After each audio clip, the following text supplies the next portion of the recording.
Good morning, dear colleagues. Good morning. I think we're among friends, so all protocols observed. It's great to be in a room with people that I know. There are quite a number of you that I know, and just people who are generally very passionate about Africa. So people here believe in Africa. We see it as the future of the world, and so we're here to do something about it. The thing about being in love with Africa, just like any other love affair, is it's a roller coaster ride. So there'll be these moments when you're really high, when everyone's talking about Africa rising, the population of Africa is rising, the whole world is turning and looking at Africa. It'll be the labor force of the future, the market of the future. And you read all those narratives, how many talented people are coming up, and you're thrilled. And then you turn around and you read about some incredible things happening, governments, corruption, wars, disease, and it can almost depress you. When I lived in the US, I used to get a lot of that. I call it a backhanded compliment. So it's a compliment and a slap at the same time, where people would tell me, are you really from Africa? And I would say, yes.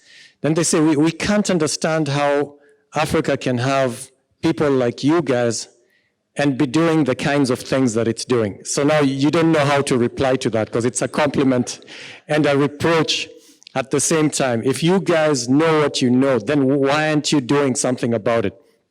Why aren't things changing? How can you be so helpless? And so a promise that I made to myself in those moments, I used to obviously defend Africa and tell them, you don't really know what's going on in Africa. You're being too simplistic about trying to understand what's going on there. But deep in my heart, I know that they spoke truth. If you guys know what you know, why are you in so much chaos? Why aren't you doing anything about it? So I promised myself that after defending all of us over there, I would now make you pay for all those years and all the blows that I took by giving them right back to you. And in your case, I can say it as it is and say, come on, guys, we can do better than this. So that's part of what I'm going to do today. When I came back in 2015, I found Africa had changed quite a lot. Some of it was thrilling. So I lived in New York. I saw the kind of startup energy that people had there. When I came back to Nairobi, I saw the exact same startup energy. So the youths were not the same kind of people I'd left previously. They were very ambitious. They had great ideas. They were actually not necessarily looking for jobs anymore. They were ready to take the risk to start businesses. I saw the exact same startup energy that I used to see in New York, and I was thrilled. And then I sat down with some other youths and asked them, what's your plan for the future? What's your career? And I'm not talking about college students. I'm talking about high school students, because I was trying to talk to them and see, well, what do they want to study in university? And I asked some students, and I started getting two answers coming back at me. Every time I asked them, what do you want to do with your life? What do you want to be in future? And they were both a surprise to me. One was, I want to be a politician. That was new. In my days, nobody wanted to be a politician. You'd kind of look at the politicians and say, nah, I don't want to be like one of those guys. But then suddenly, it's really cool to be a politician.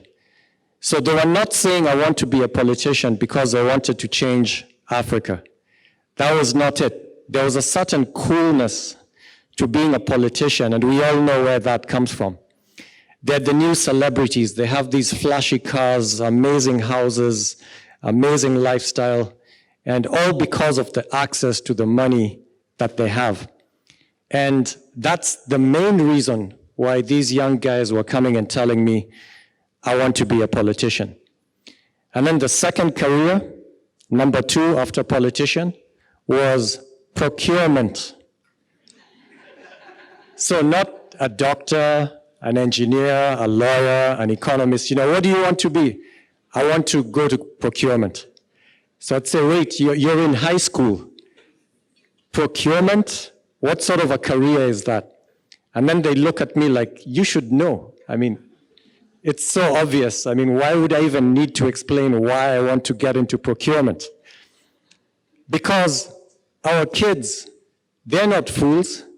They know how the money is obtained. And they know that you either become a politician where you're controlling the national budget, so we're talking big numbers, or you become the one in charge of procurement, hopefully in an organization that also has some big numbers. And then you're made. So that was their career plan.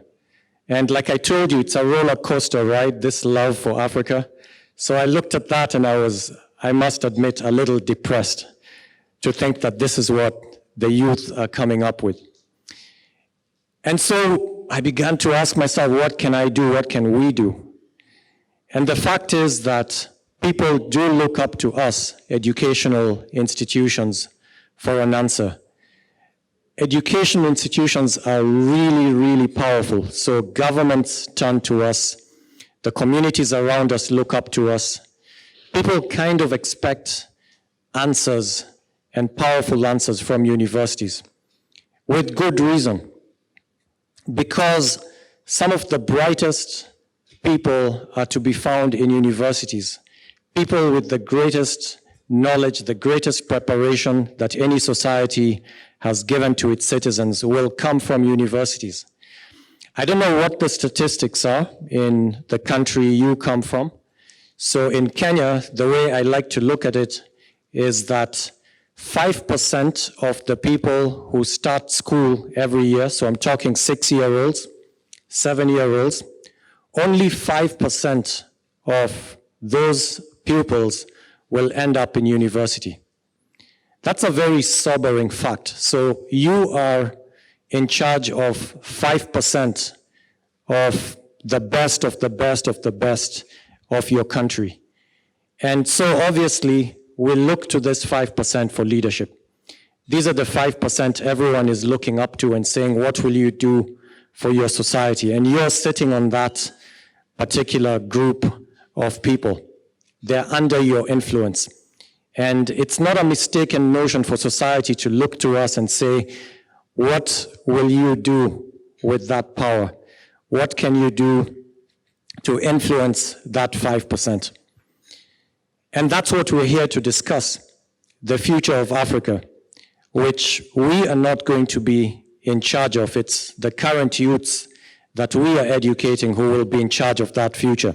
So if we want Africa to change, then it has to change with the kind of people who are passing through the university. So the big question here is, what can we do to change that future? How can we influence these people?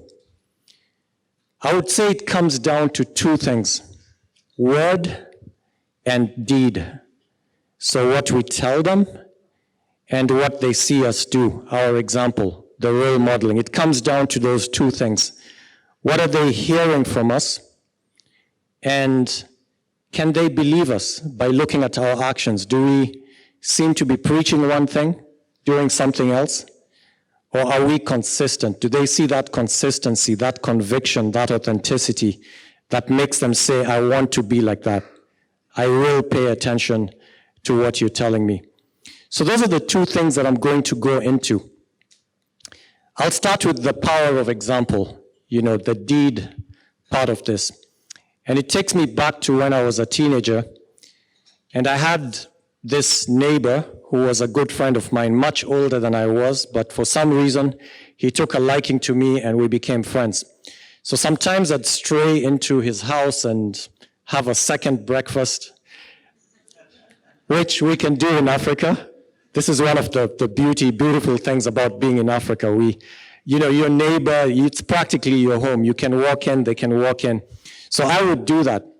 So I'd walk into my neighbor's house and he'd say, oh, Vincent, fantastic. Would you like a cup of tea? And I'd say yes. So I'd sit down and then his wife would bring a cup of tea. We'd have some breakfast. And then when it was all over, she would do something that I thought was very special. So she would bring a saucer with a cigarette on it and hand it to her husband, who was my friend. And he would light it up and start smoking, and his face was the picture of contentment, a man who is really happy. You could see he was really enjoying this cigarette. And then he would turn to me and say, Vincent, one thing you should never do in life is to take up smoking. You see, smoking, and I feel I have the obligation to tell you this at your age, you know, when you can still change things. Smoking is a very, very bad thing. It's very bad for your health. It's terrible, so you should never start. You know, once you start, it's very hard to stop, and that's the situation I'm in right now. But I'm telling you, it's a terrible thing. And then he takes another puff, and his face is the look of contentment. And I'm thinking, I think I should take up smoking. So the power of example. Now, when you get into traffic, especially Kenyan traffic, and I understand West African traffic as well, every now and then you'll make a mistake and you'll be flagged down, pulled over, and the cops will begin this discussion about, do you know what you just did?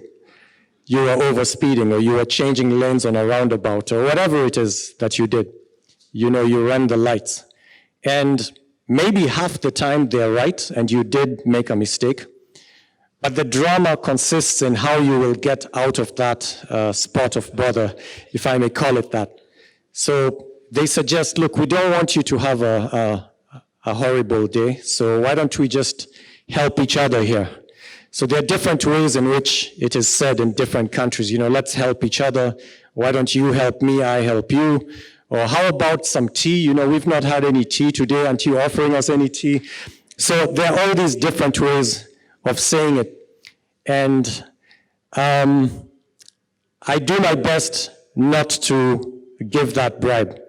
So what I typically do is I accept liability, whatever it is I did. I don't argue with them, because most of the time they are right about whatever it is that I was pulled over for. And then I try and just joke my way out of it. So they'll say, so, you know, this is very bad. You know, you should not do this. I'll say, yeah, I understand. I'm sorry. I was in a very big hurry, but that's no excuse. And they'll say, well, so this means we'll have to go to the police station. And I'll say, do we really need to do that? Because, I mean, maybe there's another way. And they'll say, well, there is. We could help each other. And I would say, oh, great, you're ready to help me. That's fantastic. So, I mean, but then they realize this guy is either naive or he's playing games because he's not doing what he's supposed to do. And then they'll eventually decide, maybe he's a foreigner, because of mixed race, I don't look typically local. So they'll say, maybe he doesn't understand. Maybe we'll just spell it out to him in unambiguous terms as to what he's supposed to do in these situations. So then they'll mention what it is, you know. So if you pay, then you can go. And then I'll ask her, will I get a receipt? And they say, what? And they'll say no. And then I'll now pretend to finally understand what's going on. And then I'll say, oh, sorry, if that's what you mean, then I'm afraid I can't do that. They'll say, why not? Then I'll say, because I'm a teacher. And now they'll look puzzled, like a teacher, so you can't do it, like we don't get it. Then I'll tell them, I teach your kids. I teach your children. What do you want me to teach them? This is exactly what I teach them not to do. So what will I teach them if I start doing it? Then they'll say, no, it's fine. Keep teaching them, keep teaching them. just give us what you need to give us, and then keep teaching them the right things.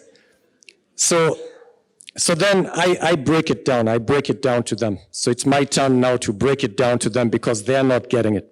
So I tell them, you see, the reason I'm so powerful when I'm talking to your sons or daughters is because they have a sixth sense that allows them to detect whether I'm telling the truth or I'm speaking about something I don't practice. And the reason I have that power is because what I'm saying is true. And the day I stop doing that, you take away my power. I'll stand in front of your sons and daughters and say, you should never give bribes. It is a terrible thing. You should not do it. You should not smoke. It is a terrible thing. You should not do it. I'll have no power, like zero. But the minute they look at me and say, oh, he means it. I'm sure he means it. Then I still have the power. So I was telling them, you're taking away the one thing that allows me to teach your sons and daughters. So you're leaving me with nothing. And then they'll say, oh, teacher, it's okay. You can go, just don't overspeed. Don't. And most of the time it ends up like that. I've only ever been given a ticket once in my life, and I've been stopped maybe 50 times. I can't tell how many times. But and that one time when I did go to court, I met another Strathmore lecturer over there, and I laughed. I said, what are you here for? He said, well, they changed the speed limits, and I didn't know. And I said, yeah, that happened to me too. So what speed were you doing? And he says, 92. I say, oh, you evil guy. I was only doing 90. So, but anyway, it was fantastic seeing someone else who shared the same values and who was ready not to give a bribe and even to go to court and go through all that inconvenience. But what gives me hope is that all the other times that I've spoken to the cops, they had enough humanity in them to say, yeah, I think I'm punishing the wrong guy. Like, I'm not going to take his power away. If this is what teachers are and this is what teaching is, then let's uphold the teaching profession. So let's not bring it down by getting them to go against their values. So now let's get into how we can teach values. Is there hope when you look at the current generation, the millennials, you look at the trends, the selfishness that is creeping in, the celebrity status that they look up to? Do you feel you have any power at all to change that trend? Do you think there's anything we could possibly do to create a future for Africa by influencing these people? Now, I believe that we do have that power, and that, like I said, it consists in what we say and what we do. Let's take a look at what we say. What are you going to tell them when you talk about ethics? Because if you talk about the beauty of ethics, they'll look at it and say, I don't want to be poor. And I'm looking around, and most of the people I see who are rich didn't do it in an ethical way. You seem to be preaching to me a game plan to poverty. That's not what I want. There'll be all this skepticism when they're looking at you trying to preach to them to be ethical and trying to tell them that this is the way. So you've got to get your act together and ask yourself, how will I make this a compelling lesson? You know, how will I teach them to look up to more than just what money can get them? You know, what kind of examples will I bring into class? And even if they ask me, as we're told in scripture, you know, Pilate says, when he's told about truth, he says, truth? What is truth? And that's the skepticism we meet in academia, from academics, and also from students. So they'll look at you and say, ethics? What is that? Who does that? Who'd be fool enough to do that? Besides, what is ethical? Who are you to tell me what's right or wrong? And there'll be that teenage rebellion still going on when they come into college, telling you, you can't tell me what's right or wrong. I determine what's right or wrong. And so we've got our work cut out for us. The whole job of explaining to them that there is a right and wrong, that it is possible to determine it. And the first opposition will be from our fellow academics. I've been reading some stuff recently about the 4 causes of Aristotle. So he says when you're trying to understand how something happened, there are 4 causes at play. So he talks about a material cause, what is the actual stuff that we're talking about here? And then a formal cause, the structures, the forms around it. And then he talks about a final cause, what people were trying to achieve, and then the instrumental cause, how was this thing done? So that's the classical explanation for how causality works. But then at a certain point, during the Enlightenment, we shifted, and modernism did away with two of those causes, the formal cause and the final cause. So they said it's only the matter that matters, no pun intended. So we'll look at science and study objects and study how those objects work, but we're mostly interested in the matter, not the structures, not the forms, because we want to set ourselves free of form. And you see that in art, for instance. So previously there was that insistence on the accuracy of whatever it is you're trying to depict and paint. It was so realistic. And then you got to Impressionism where, no, what matters is what I do.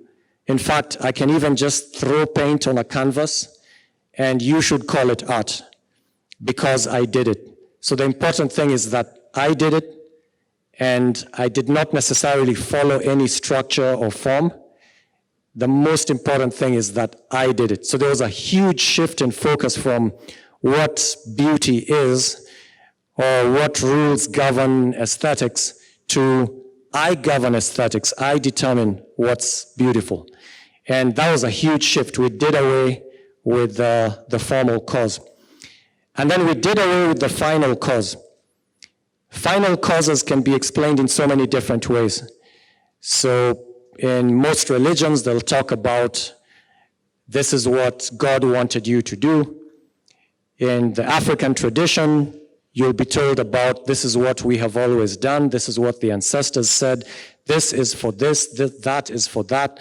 There are all these finalities, ends, for which everything is directed. And we were brought up to believe in that. But then suddenly, with the Enlightenment, which by the way I'm a great fan of, so don't take me wrong, I'm not demeaning the Enlightenment. I want science to advance. I want us to assert ourselves up to a point, but not to the point where whatever I determine is right because I determined it. You can't tell me society wants me to do this or religion wants me to do that because that's an imposition. What I decide is right is what's right. And that is the society we've grown up in now. That's the society that your students are growing up in. And so when you stand in front of them and start talking about ethics, they're looking at, who's going to determine what's right or wrong. And so you have that uphill task of making up your mind, first of all, whether you adhere to a certain set of principles and you're going to teach those principles. Or whether it's a free-for-all. You're going to say, look, whatever you think is right. And imagine where that will lead to. It'll be chaotic. So you'll have to be brave as individuals and as institutions to actually sit down and agree on a group of principles and say, these are the principles we abide by. If you go against these principles, you're violating the values of this organization and you have to leave. So it can't be that you can get away with anything you do because you decided you wanted to do it.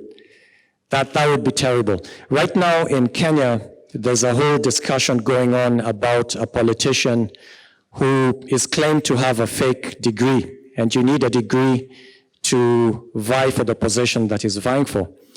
And the reason it's such a big news issue is because the whole country is going to be judged on that basis. So does the truth matter?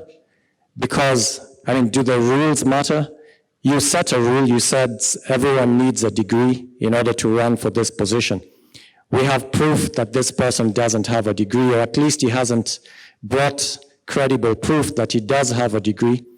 So are you going to let him get away with it? Because if you do, then the truth doesn't matter. And the rules don't matter because some people are greater than the rules. They're above the law. So it's almost like the whole country is on trial over this one case. And I'm really watching with a lot of excitement to see how it will play out, because at the end of the day, you can only have one answer, yes or no. Like it matters or it doesn't. You can give whatever stories you want around it, but we're not stupid. We'll just look at it and say, oh, okay. Then the rules don't matter. The truth doesn't matter. It's who you are and whom you know that matters. And that's how we will govern our lives. And that's what happens in your institutions as well, with the students that you have. They'll look at what you say and then what you do. And if there's a mismatch, then they'll follow what you do. Now let's talk about values, because we use that word a lot. Many organizations use it. These are our core values. Individuals use it. These are my core values. But have you ever paused to ask yourself where the power comes from? What's the magic in the word value? These are deep beliefs that are so powerful that they can change the way you think, feel, and act. So a value is a deep belief that is so powerful it changes the way you think, the way you feel, and the way you act. So if you really, really believe in something and you hold that value dear, then it will prevent you from doing certain things. You'll just feel, I can't do that. Like, my people don't do that. My family doesn't do that. Our country doesn't do that. It's almost impossible for me to imagine myself doing that. Why? Because I have this deep belief that stops me in my tracks. It controls even the way I think, the way I make judgments. This is right, this is wrong. It's based on that deep belief that certain things are wrong and certain things are right. And even how I feel about it, do I feel ashamed or not? It's controlled by that deep belief. We can get practical here. So let's take an example of a value like excellence. And I'm talking first of all of technical excellence here. If I gave you a machine, a gadget, that looked really sloppy, I mean, even just the look itself, the presentation, you can see it's falling apart, it's not well aligned, probably doesn't work, and if it does, it'll probably break down in the next 1 week. And then I tell you, hey, made in Germany. I can tell from your laughter. Impossible. Like, no way it could have been made in Germany. Looking so sloppy, you know, the sides don't match, it's not aligned, it's falling apart. Anyone can tell this thing might not work for more than a week, and you tell me it was made in Germany? No. I am not ready to believe that. Maybe it has a label saying made in Germany, but I'm not ready to believe that. Because I know the Germans, they don't work like that. Their level of excellence, technical excellence, is so high that no self-respecting German would release such a gadget from their workshop. Impossible to imagine.